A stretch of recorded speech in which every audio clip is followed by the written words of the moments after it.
Kaixo, ongi etorria. Ariketaren lehenengo zatian jartzen du puntu honetatik pasa behar dela eta funtzio konstantea dela. Horrek esan nahi du malda 0 dela. Bestetik guk badakigu hau dela isa, beraz, isa da bat, eta hau dela i dela minus iru.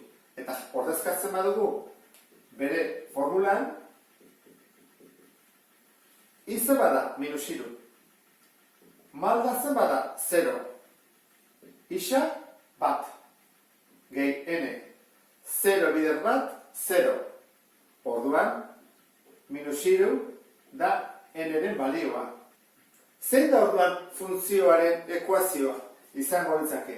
I berdin, zati hau ez da jartzen eta minus iru. Hau izango litzake soluzioa. I berdin minus iru da funtzio konstante bat eta puntuetatik pasatzen dena. Bigarren ariketak esaten du ea funtzio hau pasatzen den puntuetatik eta puntuetatik. Zer egin behar dugu? Ordezkatu. Orduan, hasiko gara honekin. Zazpi zer da isa. Eta minus bat i. Ordezkatu ditugu. Eta atea behar du ezkerrean eta eskubiko atalean berdinean. Iaren ordez jarriko dugu minus bat, berdin, isaen ordez zazpi, keniru, zati lau. Minus bat berdin, zazpi keniru, lau. Lau zati lau, bat. Berdina da, ez. Orduan, hemendik, puntu honetatik, ez da pasatzen. Oan guazen ikustea, bestea. Bestearekin ere berdina egingo dugu. Hau zer da? Isa. Hau, i.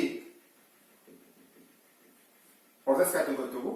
Minus bat, berdin, minus bat, ken, iru, zati lau.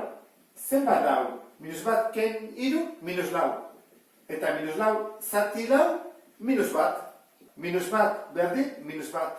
Atea zaigu, ezkerreko atala eta eskubia berdina, horrek esan edu, puntu honetatik pasatzen dela.